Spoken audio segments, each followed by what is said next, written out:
યુવા ટીમની ચિંતન શિબિર યોજાઈ। ઓગળ તાલુકાના ઉણ ખાતે ઓગળ કાંકરેજ યુવા જાગીરદાર રાજપૂત યુવા ટીમ દ્વારા ચિંતન શિબિર યોજાઈ હતી, જેમાં ઉણ ગામની કમિટીની રચના કરવામાં આવી હતી અને ખેસ પહેરાવી પ્રમાણપત્ર આપીને સન્માન કરવામાં આવ્યું હતું। આ પ્રસંગે શિક્ષણ ઉપર ભાર મૂકવામાં આવ્યો હતો, તેમજ વ્યસન મુક્ત રહો, સ્વસ્થ રહો। આવનારા સમયમાં સ્પર્ધાત્મક પરીક્ષાઓના વધુ યુવાનો જોડાયા અને સરકારી અને સહકારી ક્ષેત્રમાં ખૂબ આગળ વધો અને શિક્ષિત સમાજની સાથે ચાલુ હશે તો પ્રાથમિક તબક્કેથી બાળકોને શિક્ષણ, શિસ્ત અને શૌર્ય લાવવું પડશે। ઘેર ઘેર શિક્ષણ રૂપી દીવડા પ્રકાશવા હું તમારી સાથે છું, એવું કાંકરેજ યુવા પ્રમુખ શ્રી રાજુભા વાઘેલા વડાએ જણાવ્યું હતું અને ટૂંક જ સમયમાં મોટો સેમિનાર પણ કરવામાં આવશે અને ગામે ગામ શિક્ષણ માટે યુવાનોને જાગૃત કરવામાં આવે। ત્યારે આ પ્રસંગે ઓગળ કાંકરેજ યુવા જાગીરદાર રાજપૂત કેળવણી મંડળના તમામ સભ્યો સહિત ઉણ ગામના સરપંચ સહિત સામાજિક રાજકીય આગેવાનો, યુવાનો, વડીલો સહિત મોટી સંખ્યામાં ગામ લોકો ઉપસ્થિત રહ્યા હતા। આજ સમાજને આજે આવા શિક્ષિત યુવા પ્રમુખની ખૂબ જરૂર હતી અને આપણા સમાજને મળી ગયા છે, હવે જરૂર સારું થશે। તો મારી સાથે જે કાંકરેજ યુવા ટીમ આવેલી છે એમને પણ માનદેવસિંહ, ધનુભા, સહદેવસિંહ, ધનુભા, ખેંગારપુર એમને પણ હું આવકારું છું। તમે જે અમને અહીંયા આવકારો આપ્યો છે તે બદલ અમે ટીમ વતી આપ સૌને ખૂબ ખૂબ શુભેચ્છાઓ આપીએ છીએ। અને હવે અહીંના જે આગેવાનો છે, વડીલશ્રીઓ છે, સામાજિક, રાજકીય અને જે સહકારી ક્ષેત્રે કે સરકારી ક્ષેત્રે જોડાયેલા છે, સરપંચ શ્રી, ડેલીકટ સરપંચ, પૂર્વ સરપંચ, પૂર્વ ડેલીકટ અને જે અત્યારે ચાલુ છે એમને હું તમામને હૃદયથી લાગણીસભર કહું છું કે અમે જે કાર્ય લઈને નીકળ્યા છીએ, પ્રથમ બાપુએ વાત કરી પ્રમાણે વ્યક્તિગત કોઈ કાર્ય નથી, પણ હવે જે આવનારો સમય આવવાનો છે એમની હું તમે કલ્પના નહીં કરી શકો। કારણ કે એટલી બધી મોંઘવારીઓ, પરિવારનું પોતાનું ગુજરાન બે માણસોનું ચલાવવું બાળકો સાથે પણ અઘરું થઈ જશે। આપણા પૂર્વજો, આપણા વડીલોએ જે કર્યું, આપણે ઘણા એમ કહીએ છીએ બસ સ્ટેન્ડ ઉપર કે અમારા વડવાએ ફરણ કર્યું, એમની સાહેબ મારા એમના ઇતિહાસને કોઈ એમના જે ઉંમરના એમના પૂજ્ય પરિસ્થિતિ કેવી કપરી હતી, પણ છતાંય આપણા જાગીરી જાળવી રાખી હતી। એ વખતે જાગીરી હતી અને જાગીરી યથાવત રહેતી હતી, એમનો માન, મોભો, મર્યાદા બધું જળવાતું હતું, કારણ એમની રહેણી ગરણી, એમની ખાણીપીણી, એમની સંસ્કાર અને સમિતિ એક ક્ષણ પ્રમાણે પણ એ ચૂકતા નહીં। આપણી પરિસ્થિતિનું જે સમય પ્રમાણે આપણો સમાજ ક્યાંથી ક્યાં જઈ રહ્યો છે, આપણા પૂર્વજો શિક્ષિત હતા, ગુરુકુળો હતી, આશ્રમોમાં આપણા પૂર્વજો રાજવીઓ ભણવા જતા હતા। આ ગામમાંથી એ ઘણા ઇતિહાસો છે, દરેક ગામોની અંદર રાજવી પરિવારોનો રાજવી ઇતિહાસ છે અને હજુ ઇતિહાસ જોડાયેલો છે। તમને ના માને તો બારોટના ચોપડે જાય ને તમે તમને ખબર છે બાપુ, અહીંયા જે ઉંમરના વડીલો બેઠા છે, આપણો પરિવાર રાજવી પરિવાર સાથે જોડાયેલો હતો જ, પણ ક્યાંક ને ક્યાંક આપણી નાની મોટી ભૂલોના કારણે, શિક્ષણનો અભાવ, આપણી સમજવાની શક્તિ, આપણી ઉણપો, આપણી ઓછપ, આ બધાના કારણે આપણો સમાજ અત્યારે ક્યાં જયો છે। આપણે વાતો કરીએ છીએ કે અન્ય સમાજ શિક્ષિતથી બહુ આગળ નીકળી ગયો છે। તમે જોવો છો પેપરોની વાંચીએ તો દરેક સમાજમાંથી કોઈ એસપી, આઈપીએસ, ડીવાયએસપી, કલેક્ટર, નાયબ મામલતદાર, આ બધે જ્યારે આ અન્ય સમાજો એક સ્પર્ધાત્મક પરીક્ષાઓની અંદર શિક્ષણથી ખૂબ જ આગળ વધી રહ્યા છે। આપણે જાગીરદાર છીએ, જાગીરદાર હતા, એમાં કોઈ લેખમાં મેઘ નથી, પણ ફક્ત અને ફક્ત આવનારા સમયમાં આપણી પાસે શિક્ષણ નહીં હોય તો આપણી જમીનનું પણ વિભાજન થઈ રહ્યું છે, જમીન પણ આપણી આગળ નહીં હોય, આવનારા પરિવારને જીવવું ખૂબ મુશ્કેલ થઈ જાય। કારણ કે નીતિ નિયમો, રિવાજો આ બધું ક્યાં છે? આપણે જ બનાવ્યા છે, આપણા જ પૂર્વજો બનાવ્યા છે, આપણા જ વડીલોએ, પણ આપણા હિતમાં બનાવ્યા હતા। આપણે હવે હિતમાંથી આપણા જ વિરોધમાં કામ થઈ રહ્યું છે। વડીલો બનાવતા જે વ્યક્તિ આપણા આગળ જાગીરીઓ હતી, 100, 200, 500 વીઘા પૂર્વજો આગળ હતી, ત્યારે દીકરીને સામે પરિસ્થિતિમાં મદદરૂપ થાય એ માટે આપણે કરિયાવર આપતા। એકની એક દીકરી હોય, બે દીકરીઓ હોય તો એમાંથી આપતા હતા કે આપણા દીકરીને સામે પક્ષે જઈને એને થોડું ઘણું આગળનું જીવન જીવવામાં મદદરૂપ થાય। 100% સાચી વાત હતી, પણ હવે આપણી પાસે નથી રહ્યું તો આપણે કઈ રીતે એમને મદદરૂપ થશે? એના માટે પણ સમાજે વિચારવાનું છે, ગામે પણ વિચારવાનું છે। આ નિર્ણય હું કહું તમે કરશો એ હું માન્યતા નથી રાખતો, પણ તમે જ્યારે મજબૂત થઈ નિર્ણય મજબૂત કરશો, ભેગા થઈ, આપણે કોઈને સોગંદ નથી ખવડાવવા। હું ગામે ગામ સોગંદ ખવડાવવા નથી નીકળ્યો, એ મારો પ્રયત્ન, એ પોતાનો પ્રયત્ન। ઘણાય તમને અનુભવ હશે, તમે જ્યાં પછી જો મગજમાં તરત ચિત્ર ઊભું થાય છે। અહીંયા આવનારા સમયમાં પેલા ભૂતકાળમાં અનેક આયા હશે, બે હાથ ઊંચા કરી જય જયકાર બોલાવી સોગંદ ખવડાવે અને પછી જ અહીં નિયમો તોડે એટલે તમે નારાજ થઈ। સાચી વાત? અહીંયા જે લાઈનમાં સ્ટેજ ઉપર બેહે, મંચ ઉપર બેહે, એ જ 20 જણા નક્કી કરીને આવે અને નીતિ નિયમો બનાવે, અને નીતિ નિયમો એક શરૂઆત તોડે ગામની અંદર, એટલે કે હે ફરણા આગેવાના છોકરાનો વરઘોડો ધામધૂમ થઈ જાય। ફરણા ગામમાં ગયા હતા, હે પેટા ફોડી નાખે, ફટાકડા ફોડી નાખે, અને ફોડ્યા પણ અહીંયા બેસવા વાળાના છોકરાઓની હિંમત કરી। અહીંયા તો લોકો જાણતા ને. આવાવાળી પ્રજા, આપણો સમાજ તો આવીને ભોળો છે. આપણો સમાજ શિક્ષિત છે, સુરવીરતા છે, સાક્ષરતા પણ છે, પણ ક્યાંક આપણી માનસિક સ્થિતિ એ રીતની થઈ ગઈ.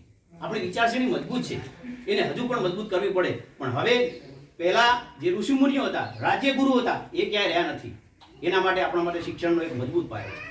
આ સમયની અંદર ટેકનોલોજી, આધુનિક શિક્ષણ થકી જ આપણે આગળ વધી શકીએ. ભણી ગણીને ખૂબ આગળ વધવા માટે આપણે પ્રયત્ન કરવો પડશે. આપણી ગામની અંદર જુઓ ને, તમારી સ્કૂલ ઉણીની અંદર કાંકરેજ તાલુકાનું સૌથી ઊંચું શિક્ષણ હોય તો કાંકરેજ તાલુકાનું ફક્ત ને ફક્ત ઊણ હાઈસ્કૂલ અને ઊણ કોલેજ. દરેક ગામમાંથી અહીંયા બાળકો ભણવા આવે છે. અન્ય સમાજ પણ આવે છે, અન્ય સમાજના બાળકો પણ ભણવા આવે છે ને. જ્યારે આપણા સામે આપણા ગામના પાદરની અંદર સ્કૂલ હોય અને આપણા સમાજના બાળકો ના ભણે તો અફસોસ જેવી વાત થાય કે ના થાય? બહારની દીકરી 500 ભણે. હા, દીકરા દીકરીને ભણવું પડશે. એના માટે વાલીઓએ પણ જાગૃત થવું પડશે. પ્રથમ આપણું બાળક બાળ મંદિરમાં ધોરણ 1માં કે ભણવા જાય છે કે નથી જતું, એની જવાબદારી પહેલા વાલીઓ લેવી પડે, માતા પિતાએ લેવી પડે. પછી જ આપણે સ્કૂલ સુધી જાય. એમને બાળકોને સ્કૂલ સુધી મૂકો. મૂક્યા પછી શિક્ષક કોણ છે તમે ધ્યાન રાખો.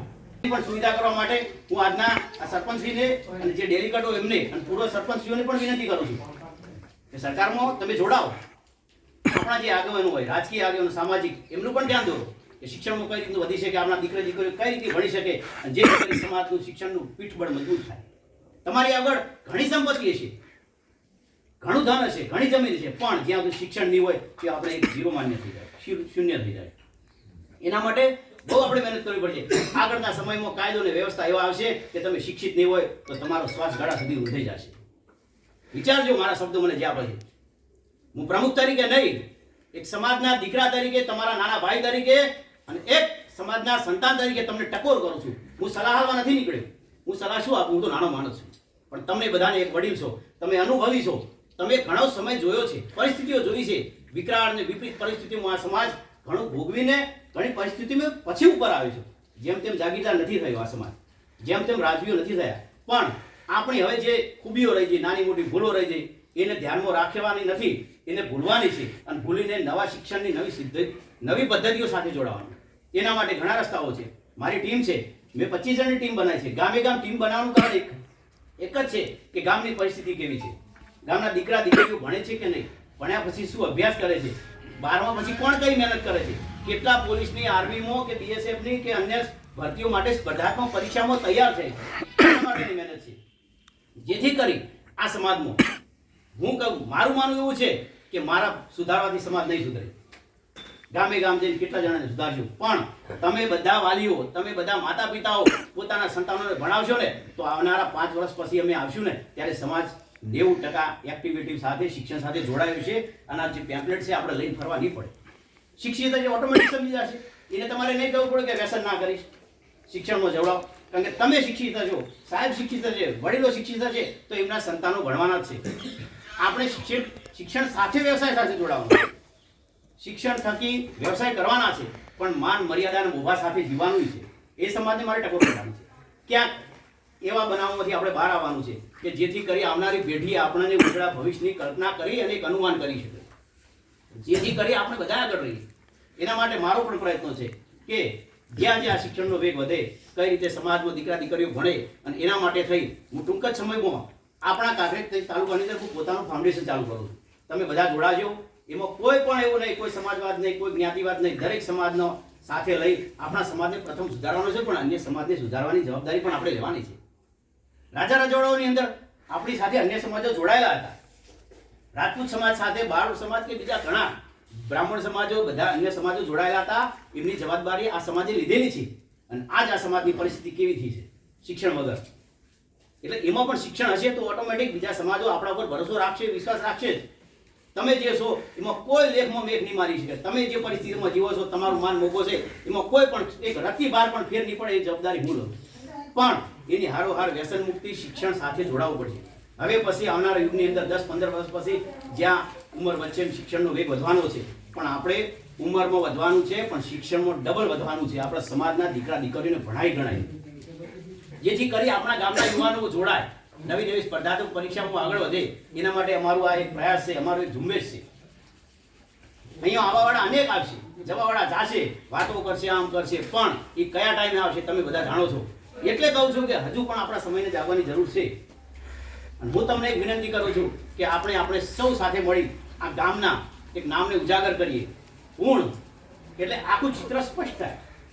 ઊણ એટલે શિક્ષણમાં સ્પષ્ટ. ઊણ ગામનું શિક્ષણ માધ્યમિક ઉચ્ચ માધ્યમિક એટલે આખું દેખાઈ આવે કે ફલાણા ગામનું શિક્ષણ એટલે કે પ્રથમ નંબર. જ્યાં આજુબાજુના ગામડાઓના અન્ય સમાજો અન્ય ગામડાઓના ઊણની અંદર ભણવા આવતા હોય અને આપણા દીકરા દીકરીનું આપણા સમાજનું શિક્ષણનું સ્તર નીચું હોય તો વિચાર તો કરો, કલ્પના કરો કેવી પરિસ્થિતિ ઊભી થાય. આ આપણા ગામની વાત નથી, આપણા દરેક સમાજની અંદર આવી થઈ ગયું. એના માટે થઈ શિક્ષણ આવશે એટલે રિવાજો ઓટોમેટિક જતા રહે છે. રિવાજોમાં પણ જોડાવાનું છે. રિવાજો સાથે આપણે નીતિ નિયમો રહેશું તો હું સમાજમાં છું, સમાજ મારામાં નથી એટલું મગજમાં રાખવું પડે આપણે. હું એકલો રહીશ તો સમાજ મારી જોડે રહે. પણ આપણે બધા મહાભારતની અંદર કૃષ્ણએ સ્વયં અર્જુનને કીધું હતું કે અર્જુન તું સમાજમાં છે, સમાજ તમારામાં નથી. એટલે એક વ્યક્તિથી સમાજ નથી, પણ એકની જગ્યાએ જ્યારે હજારો વ્યક્તિઓ થાય, 50 થી વધુ વ્યક્તિઓ થાય ત્યારે સમાજની રચના થાય. અને સમાજે જે સિસ્ટમ કરી હોય એમાં જીવવાની દરેકને આપણી એક અનુમાન તરીકે લગાવવું પડે છે. એટલે કહું છું કે હું તમને વિનંતી કરું છું કે આવો આપણે સૌ સાથે મળી આ શિક્ષણના વેગને વધારીએ. ગામે ગામ શિક્ષણની જે સિસ્ટમ છે એમાં ગોઠવાઈએ અને સરકારી શ્રીના હિતમાં જે શિક્ષણના બાળકોને લાભો મળે છે, લાભો થકી શિક્ષણ મળે.